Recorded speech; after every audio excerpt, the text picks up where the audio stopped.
Alright, what's up guys? So, the other day, I did a Facebook Live video on the 2021 Subaru Crosstrek Outdoor, right? And I mentioned sa video na yon that in my opinion, the closest thing na I would compete against in that segment of size ng vehicle would be the Mitsubishi Eclipse Cross. So I had several requests from clients that I'm currently working with asking me to do a Facebook Live video comparing yung dalawa, right? So, as you guys know naman, right? I always oblige pag kliyente ko nagre-request.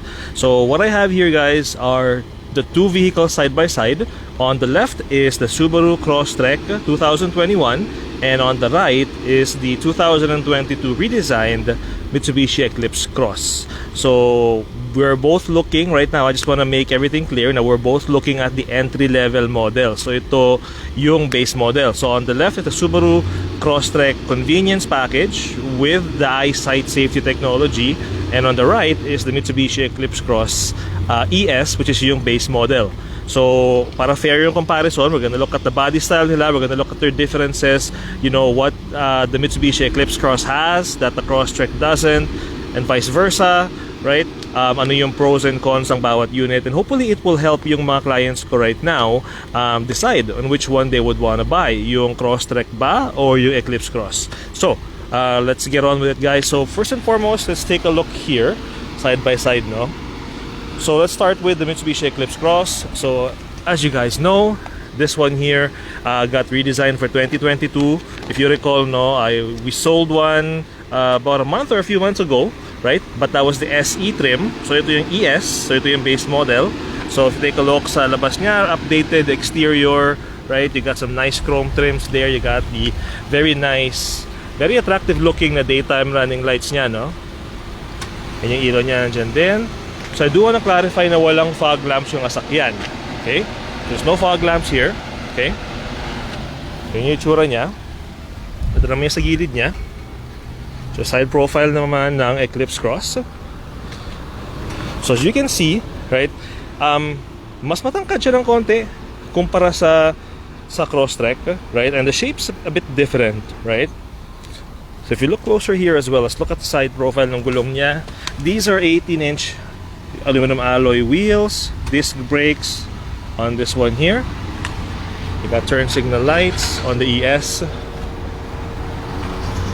So no roof racks for this model here. And then sa likuran niya, so yun yung design niya sa likod. Okay, so again redesigned, because if you remember yung previous generation na Eclipse Cross, medyo mataas to ng konti, and then merong bar sa gitna that kind of divides yung rear view mirror niya, but yung kanyang sa likuran dito. But now they got rid of that, they made it more sleeker. Yan ang nakalagay, Eclipse Cross. Still super all wheel control, right? So yung design niya. And then tingnan naman natin yung Crosstrek. So the Crosstrek is right here. So again, right, very similar sa feature natin isang araw. Of course, this is the convenience trim, right? So ito yung pinaka base model niya. So if you're looking at the front, so yun yung ilaw niya. Okay, and designs, wala siyang fog lamps. So this is the base model. Okay, and yung kanyang itsura naman. So it does have the roof racks on this one. Starting sa base model, may roof racks na siya. The wheels are a bit smaller, so aluminum alloy pa rin sila, different design. These are 17 inches, whereas yung Eclipse Cross is 18. Okay, so yun yung itsura niya. So no turn signal lights on this one here. Ito yung side profile naman niya. So as you can see, mas magkaiba. Parang mas mababa ng konti, yung height wise nung Crosstrek kumpara sa Eclipse Cross. Mas backseat, tignan niya yung Eclipse Cross. This one, not so much, right? So yung lusok sa likuran naman. So design wise, you can see, side by side, magkaiba sila. So if you notice yung Eclipse Cross, a bit of an angular sa likod, angular sloping down tapos pababa, whereas yung sa Crosstrek pabilog. So there's little different design cues na magkaiba sila. So yan siya, Crosstrek Symmetrical All Wheel Drive, which is yung signature ng Subaru. Okay, so since nasa likod na tayo, let's start sa likuran. Okay, Give me 1 second here. I'm gonna open this up. So ito yung space nung sa Crosstrek. Let's take off yung mats. So yung itsura ng space sa likuran. So as you can see, not bad, right? Hindi siya malaki, right? Hindi siya level ng CR-V tsaka RAV4 when it comes to space tsaka storage, right? But it's still better space kumpara sa isang sedan. Now let's take a look naman sa Eclipse Cross. So neither of these are power liftgate kasi nga nandito tayo sa base model. So ito naman yung sa Eclipse Cross. So space wise, it looks like mas malaki na ang konti yung sa Eclipse Cross, no? If you look at the side profile there, right? Mas malaki yung space niya. And it does kind of go up, not exactly the same height kumpara sa Crosstrek. So yan sila. Mas taas ng konti itong sa Eclipse Cross. Yung yung sa liftgate niya, yung pagbukas, no? Tingnan mo naman dito yung sa Crosstrek. So mas maliit nga. Mas maliit yung kanyang storage space dito. So I didn't measure this, you know. Alam niyo naman sa mga videos ko, I don't use yung mga cubic feet or inches and stuff like that. We always look at things from a practical everyday standpoint.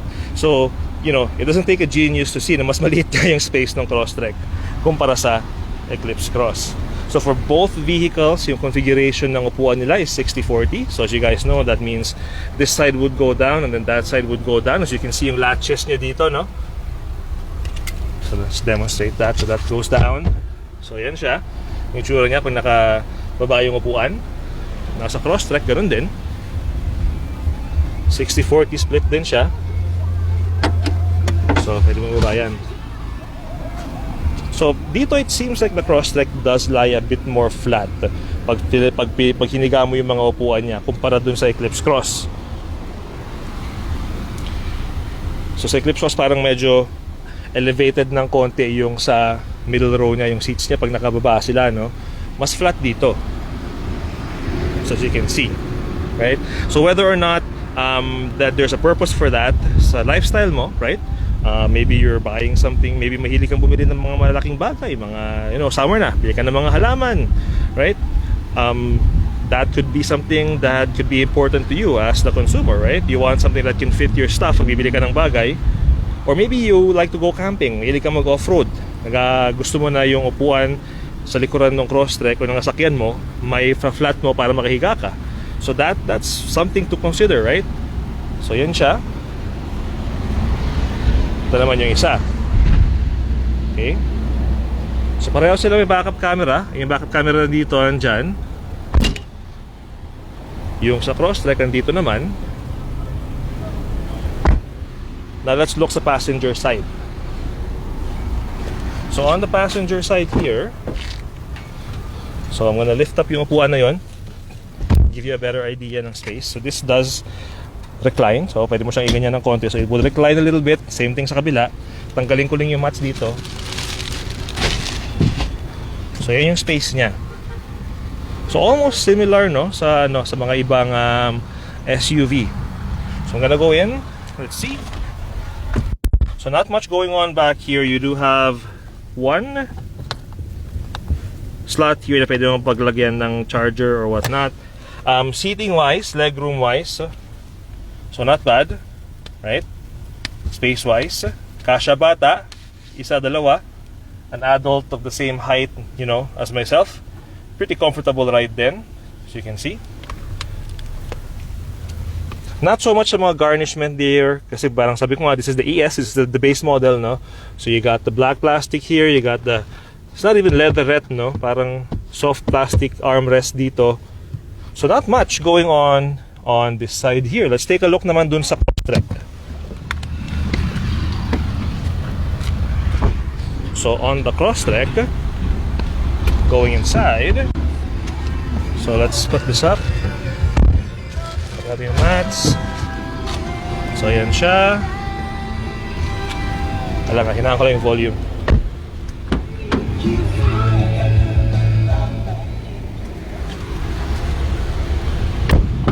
So dito, yan naman ang space niya. So you got a bit of a different design sa interior. So you got the two-tone black and gray na interior, no?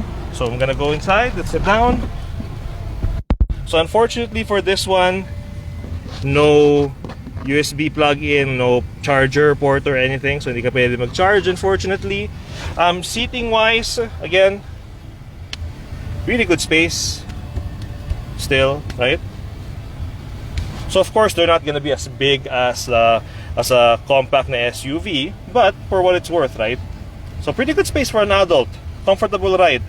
Of course, I do have to mention, no, yung middle seat for both vehicles, hindi talaga komportable. That's for pretty much all vehicles naman. So, okay yung space niya. As for the trims, you get this parang carbon fiber finish. It's not real carbon fiber, like carbon fiber design finish dito. Bit softer material sa armrest niya kumpara sa Eclipse Cross. Mas malambot to. Okay. Also, predominance of black sa loob. Otherwise, yun naman. Ganyan naman ang itsura ng sa Crosstrek. So, let's take a look sa driver's side for both vehicles. So, on the Eclipse Cross, first and foremost, I'm gonna point out, so for this one here, wala siyang blind spot monitor on the ES trim level, but meron siyang built-in na yung mirror dito, yung blind spot mirror, no? That's for both sides. Meron yung base model. On the higher trim levels nung Eclipse Cross, meron siyang blind spot monitor. Okay? So going here. So yun yung loob niya. So manual adjustment sa upuan. So ito naman yung interior niya. So it's black with different designs dito, no? Very soft material din naman siya. Okay? So let's go inside. Upo tayo sa loob.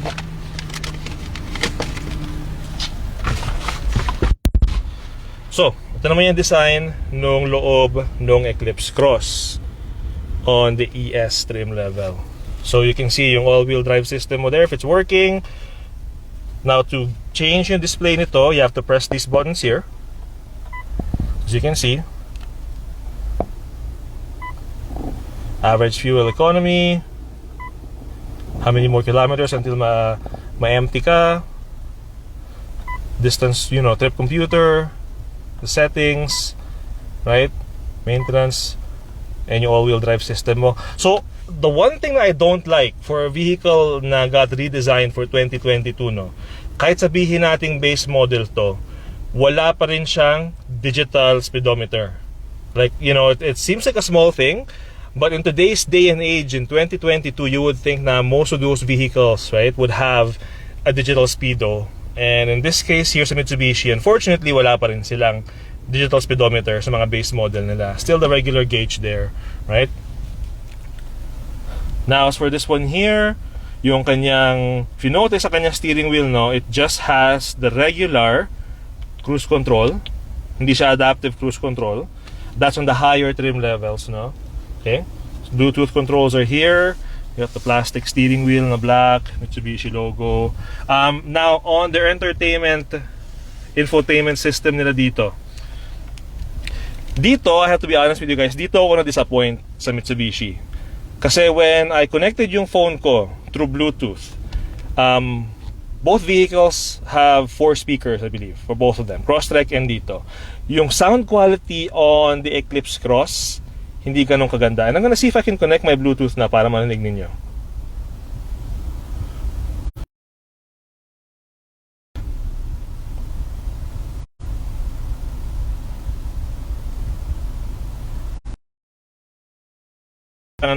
So, yung sound quality nito, if I turn up the volume all the way past 25, hindi ganun kaganda. And you're gonna hear vibration dito sa harapan ng sasakyan. So I was really turned off on that one there, so that you know, right? I wish I can demonstrate it kasi hindi ko kinonect yung Bluetooth eh. But ito yung setup niya. So as you can see there, so this is touchscreen. So phone settings. Let's see if I can connect from here. Pairing failed. Okay, ayan. Ayaw mo connect. Okay, let's go back. So as you can see, touchscreen siya. Phone settings dito. Vehicle settings. So all of that stuff is all touchscreen. Okay? If you notice something here, no, on the ES trim level ng Mitsubishi Eclipse Cross, wala siyang Apple CarPlay and Android Auto. So when I found that out and I was playing around with it earlier, sabi ko ay, like, you know, that's just, again, another basic feature na so many vehicles in its class will have. Kahit sa starting model, sa Eclipse Cross ES, wala silang Apple CarPlay or Android Auto on the vehicle. Meron nga silang they do have Sirius XM. So if you have yung mo dito, let's go back sa radio dito, no. If I can turn it on, multimedia, cancel, let's go source. So they have Sirius XM. Pakinggan nyo, nasa may volume.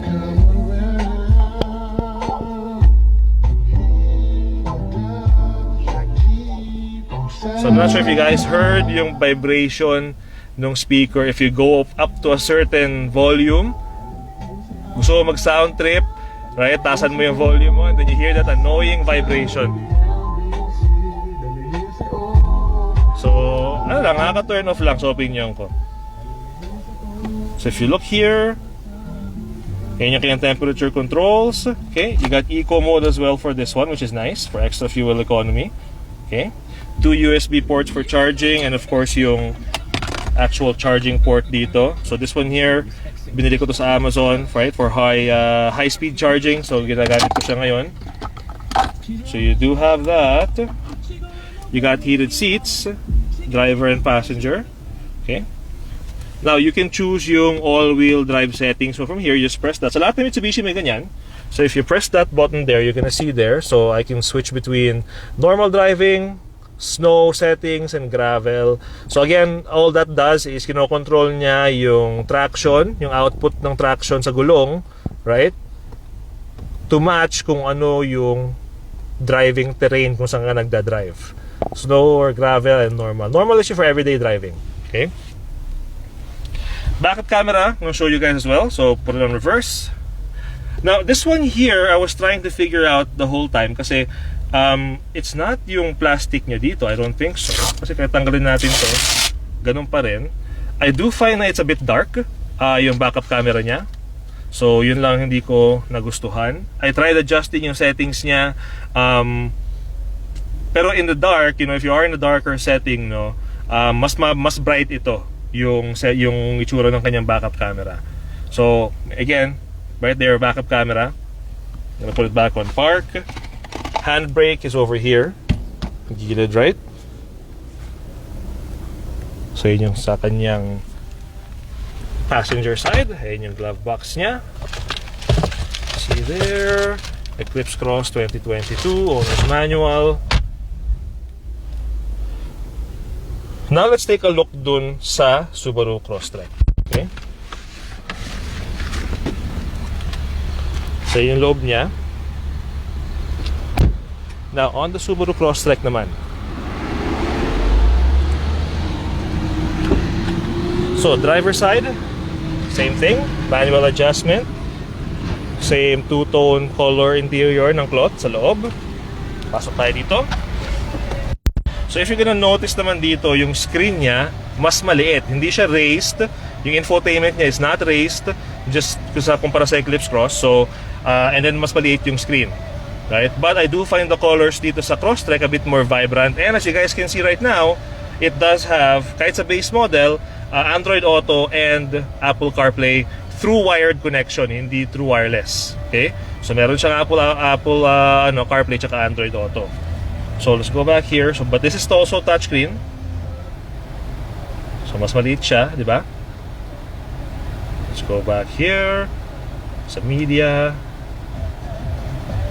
So ayan. Napakinggan niyo yung sound system nito on the Crosstrek. Okay, I'm gonna turn yung fan down.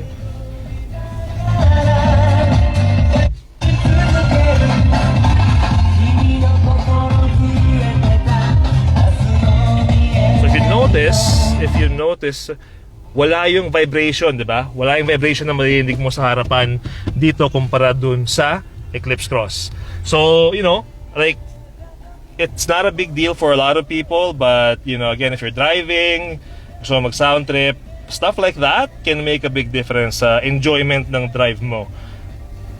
Like, I would rather listen something smooth na ganito kahit nasa mga ganyan lang yung settings ng sound. Diba?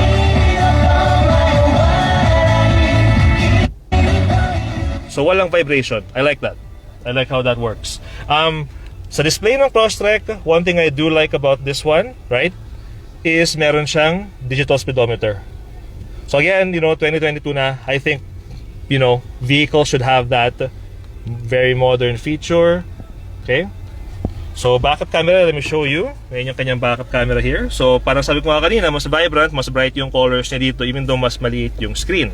So but again, if you do go to a higher trim level, for example, yung feature natin isang araw, yung Crosstrek Outdoor, right, you do get more features, right? But we're looking at the base models for both of them. So put it back on park. So with Mitsubishi has yung drive modes for all-wheel control system nila. For Subaru has the X mode naman. So if on the outdoor, if feature ko isang araw, the X mode is called a dual mode X mode. You can choose between snow and then gravel. So X mode on the base model and the other trim levels isa lang. So when you press X mode, it's gonna show up there, right? As you can see there, it says X mode. So again, yung X mode, how that works is it adjusts yung power na makukuha ng bawat gulong depende sa gaano kadulas sa labas, depende sa sensor ng sasakyan. So meron siyang ganun. Okay? It also has yung Eco mode. So sa Subaru, ang Eco mode niya is yung SI mode, Subaru SI. So if you press this one here, if you notice these two buttons, there's an S and there's an I. So you go here, you press X mode first.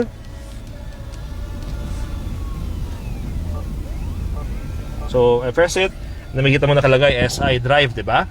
So just SI drive, saka mo pindutin ito. So you can go I, intelligent mode, or S, sport mode. So yun siya mag-iiba. So pag naka-sport mode yung sasakyan, mas mabilis tumaas yung RPMs, right? Pero mas malakas ang konsumo sa gas. But setup wise, kaya ito siya. So you got your other information there, time, right, outside temperature and all that stuff, yung buga ng aircon. So not the brightly colored parang sa outdoor, but it does its purpose there. Tasan ko lang yung AC kasi mainit ngayon dito. So ito yung sa glove box naman niya.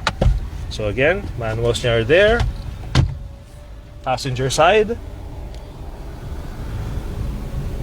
yung loob naman niya. Okay.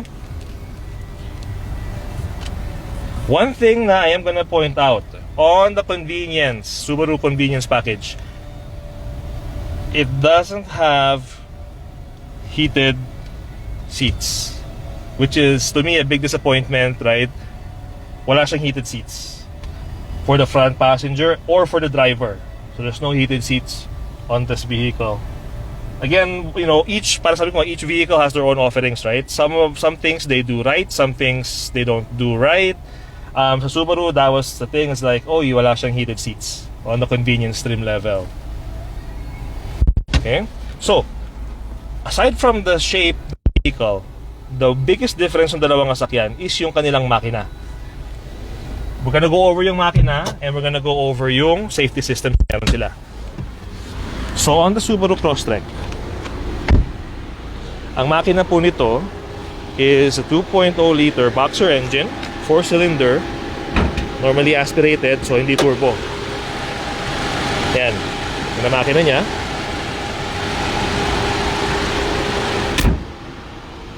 So 4-cylinder, 152 horsepower on this one here.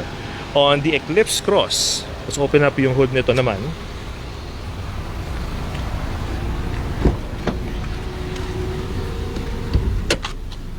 On the Eclipse Cross, you are running a 1.5 liter 4-cylinder turbocharged engine.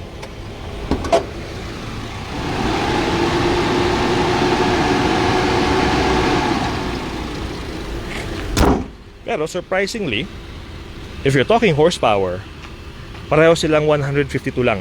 152 horsepower on a 1.5 liter turbocharged engine, 152 horsepower on a 2.0 liter non-turbo boxer engine, right? So which is surprising to me. You would think na given the fact na yung Eclipse Cross has a turbo, right, you would expect na mas mataas ang horsepower output niya. But unfortunately, no. Parehas lang sila ng horsepower output. Okay? Now, ano yung main difference aside from the engine, body style, safety features? And this is the part where I think mas panalo yung Subaru. Kasi on the convenience trim level, kahit sa base model nila, meron na silang Eyesight technology for 2021. So, as I mentioned before, the Eyesight technology gives you adaptive cruise control, right? Lane departure warning, lane keep assist, right? Yung front collision mitigation system nila.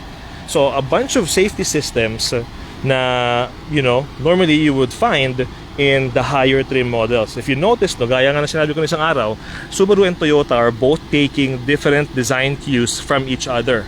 Kasi ang naunang gumawa niyan is yung Toyota Safety Sense, right? Where they started putting yung mga safety technology kahit sa mga base model ng mga sakyan. Now, Subaru is taking the same approach, right?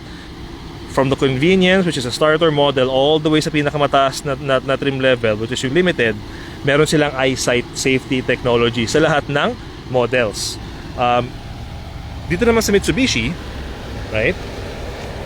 They do have a front collision mitigation system, but it's not yung autonomous na braking. So, it does detect stuff, right? Ayun yung kanya. But when it comes sa features, when it comes sa safety features, mas konti yung sa Eclipse Cross na ES kumpara sa convenience ng Subaru Crosstrek. So those are the main key things na I wanted to talk about, no, between these two vehicles. Gaya nga ng sabi ko, price point wise, features wise, these are very comparable size wise, right? If you're looking for an SUV na hindi ganong kalakihan, right, hindi pang pamilya, then, you know, these two vehicles are great options. So, you know, going over the pros and the cons, right? The 2022, let's start with the Eclipse Cross. Ano yung pros ng sasakyan na to? The updated design looks really modern. A lot of people really like yung headlight design niya, right? It looks very high-tech. It looks very 2022, right? The chrome trim, the redesigned na likod.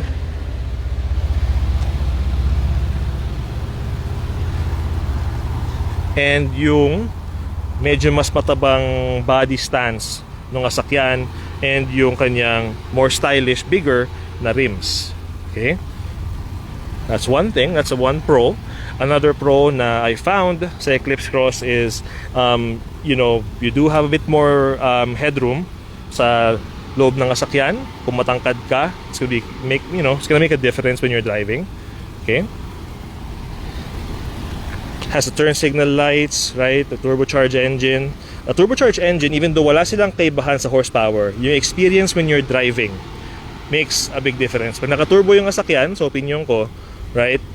It makes transitioning speeds, it makes overtaking, it makes speeding up, it makes the whole commute a bit more entertaining, right? Mas smooth sa daan. You can, you know, speed up, speed down a lot easier. That's my opinion, right? It's a lot more fun to drive a vehicle na naka-turbocharger, right? Now, not taking anything away from the Crosstrek naman. Now, the big pro na meron na Mitsubishi vehicles, as I always mention, right? Mitsubishi has the best in the sense na pinakamahabang powertrain warranty in the industry for Japanese cars, for any cars actually. Kasi Mitsubishi, meron silang 10-year powertrain warranty. 10 years or 160,000 kilometers, whatever comes first. Aside from that, yung kanilang bumper-to-bumper warranty is 5 years or 100,000 kilometers. And yung kanyang roadside assistance, if I remember correctly, is also 5 years. So that's the biggest selling point na meron ang mga Mitsubishi vehicles. If you want something na pangmatagalan, na backed ng manufacturer yung warranty niya, right? Then definitely consider yung Mitsubishi na vehicles, right? It's more affordable, right? And you have the longer powertrain warranty. Okay? Now, in the case of the cons, the bad things on the Eclipse Cross, yung lack of Apple CarPlay and Android Auto, if you use those systems, yung vibration ng speaker sa harapan if you tune up yung volume na mataas. That's a big turn off. Lesser safety features, right? Not as many safety features kumpara sa Crosstrek, even at the starting base model itong dalawa.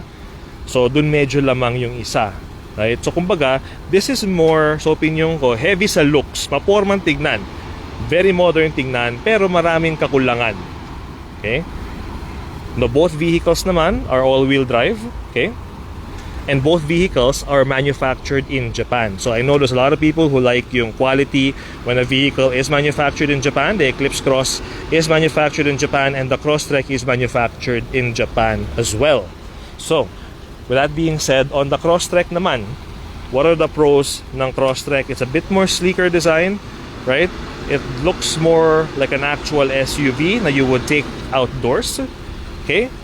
Even though yung gulong niya is not as big as the Eclipse Cross, there is an advantage to that, and that's mas cheaper yung gulong na maglagay. The smaller your wheels are, the cheaper the tires are. The bigger your wheels are, right, mas mahal ang gulong niya, right? Now, design-wise, I must say, if we're comparing base model to base model, talo yung Crosstrek. Mas magandang, visually, mas appealing yung Eclipse Cross. However, ang pinakapanalo ng Subaru is yung kanyang Eyesight Safety System, which again, I'm gonna mention, for a lot of insurance companies, not just in Alberta, but BC and Saskatchewan, having those extra safety systems can translate into discounts sa monthly insurance ninyo. Okay? And of course, the biggest thing na meron ang Subaru as a brand is yung kanyang Symmetrical All Wheel Drive. Lahat ng sasakyan ng Subaru ay all wheel drive, no? And for those manual na enthusiasts, the Crosstrek is one of the very few SUVs out there na available pa in manual transmission. So kung diehard ka na kailangan manual transmission yung sasakyan mo, ang Crosstrek may manual. Ang RAV4 wala, ang Mitsubishi Eclipse Cross wala, ang CR-V walang manual. Crosstrek meron. So that's one thing. So the safety technology, right? The backup camera, I like the fact na yung sound system niya, despite both units having 4 speakers. Nakita nyo kanina, nung tinasa natin yung volume, wala akong narinig na vibration, walang nakakairitang noise. It's just the music itself. I think that's always good. The fact na meron siyang Apple CarPlay and Android Auto, pero yun nga, kailangan mo ng wire to connect to using that, to using those. The biggest cons, negative ng Crosstrek for me, given the fact that we live in Western Canada, the fact na wala siyang heated seats sa driver tsaka passenger, it's a big turn off. But again, that's the base model, diba? So again, both vehicles have different things to offer. So for Subaru, ang warranty naman ito, just like all the other Japanese manufacturers, this is 3 years yung bumper to bumper or 60,000 kilometers, 5 years or 100,000 kilometers yung powertrain. Roadside assistance is also 3 years or 60,000 kilometers. So this has a lot to offer. The Eclipse Cross has a lot to offer, right? It's just gonna be a matter of course, kung anong mas feel mo sa kanilang dalawa, anong mas gusto mo. Where do you think you would be happier to drive it, right? Would you like yung established na reliability ng all-wheel drive system and the Eyesight Safety Technology ng Subaru, or do you like yung modern design, modern stylings nung Eclipse Cross? Do you like yung more traditional na design ng Crosstrek kumpara sa Eclipse Cross, right? Do you prefer yung regular gas engine versus a turbocharged engine? So all of those things, right, you have to consider kung bibili ka ng sasakyan. Price point wise nga, very close, very similar silang dalawa in price. If you're looking for a vehicle na nasa mga brand new, na nasa mga 200 bi-weekly, 220 bi-weekly, these are the vehicles that you need to look at, right? Kung mga budget may mga 200 bi-weekly lang, 220 bi-weekly, hindi ka pwede sa CR-V, hindi ka pwede sa RAV4 na brand new. Crosstrek, possible. Mitsubishi Eclipse Cross, possible. As long as maganda yung credit mo, of course, prime approval tayo. And yun nga, even with zero down payment, you're looking nasa mga $200 to $225 range ang bi-weekly payments ng mga sakyan na to. So definitely something to consider. So there you go. So I hope yung mga clients ko, I currently have 3 clients actually na I am suggesting these vehicles to. I hope na nanonood sila or mapanood nila mamaya pag galing nila ng work, and it will help them decide, do I go with the Crosstrek or do I go with the Eclipse Cross? I think you can't go wrong either way, right? They're both gonna be reliable vehicles. They're both gonna last you for many years to come. They're both Japanese made. They're both Japanese brands. So alam mo matibay, right? They're gonna be low cost sa maintenance, a little bit more maintenance costs on the Eclipse Cross, given the fact that it is, it has a turbocharger, right? So a little bit extra maintenance there. Also, one thing I'm gonna mention as well, black heaters. If you're gonna put a black heater on a turbocharged vehicle, mas mahal siya compared sa regular gas engine na sasakyan. Also for both vehicles, no, since they are the base model, disusi sila. The push button for the Eclipse Cross starts on the SE trim, and on the Crosstrek it starts, I believe, on the Touring. Okay, so if you have any questions with these two vehicles, right, if you're, as I mentioned, right, if you're in the market right now, naghahanap ka ng brand new na sasakyan, these are two units na I would, strongly suggest that you check out. Let me know if I can help get you into a vehicle, right? As you guys know, I can get any brand new na sasakyan, a Japanese manufacturer for you, right? So let me know kung anong may tulong natin para sa inyo. And yeah, so that's my my quick review opinion between the 2021 Subaru Crosstrek Convenience with the Eyesight Technology or the Eyesight Safety Package, sorry, and the 2022 Mitsubishi Eclipse Cross ES. So I hope nagustuhan niyo siya, right? And I hope meron kayo napulot na maganda while you're doing your research for your next vehicle purchase. Mag-message lang po kayo sa akin if there's anything I can do to help you get approved for your next vehicle loan. As you guys know, I service Alberta, Saskatchewan, British Columbia, some parts of Manitoba, and some parts of the territories as well. Thanks for watching, guys. Have a safe day. Stay safe, stay healthy, and I'll talk to you guys later.